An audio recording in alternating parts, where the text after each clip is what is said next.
Dans cette vidéo, nous allons voir ce que sont les différents composants d'un réseau informatique.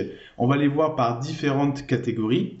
Donc voici ce que l'on appelle une topologie d'un réseau. Une topologie, c'est une représentation de l'ensemble des connexions qu'il existe entre les différents composants du réseau informatique en question.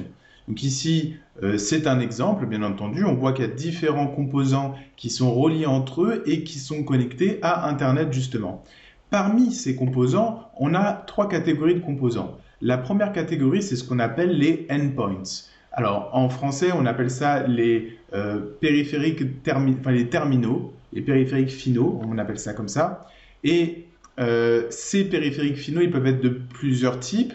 On a par exemple les ordinateurs type laptop, donc les ordinateurs portables. On a les ordinateurs de bureau, on a les imprimantes. On a les téléphones par exemple, on peut même avoir des systèmes de visioconférence qui sont considérés comme des endpoints. On va avoir dans une deuxième catégorie ce que l'on appelle les périphériques intermédiaires. Ce sont eux qui nous permettent à nous, en tant que endpoint, de pouvoir nous interconnecter entre nous, c'est-à-dire faire communiquer les périphériques terminaux entre eux, donc faire communiquer deux ordinateurs entre eux, ça se fait grâce aux périphériques intermédiaires. On verra qu'il existe notamment deux principaux types de périphériques intermédiaires, que sont les switches et les routeurs. Switch qu'on appelle aussi les commutateurs en français, mais j'appellerai ça les switches par la suite, puisque en vrai c'est comme ça qu'on les appelle.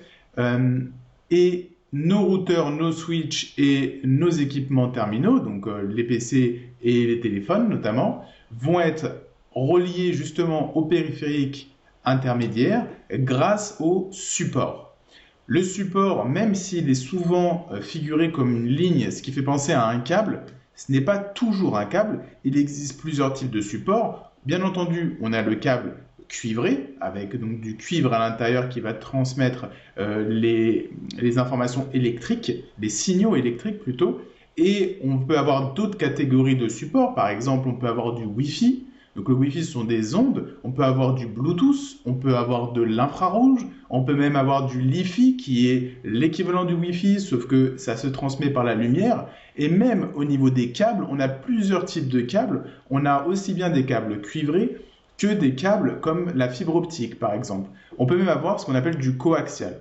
Bref, on voit qu'il y a une multitude d'objets. Vous êtes peut-être un peu perdu, mais vous en faites pas. On va les voir un par un et on va avoir un certain nombre d'informations sur chacun de ces types de supports, sur chacun de ces types de périphériques terminaux et sur chacun des types de périphériques intermédiaires.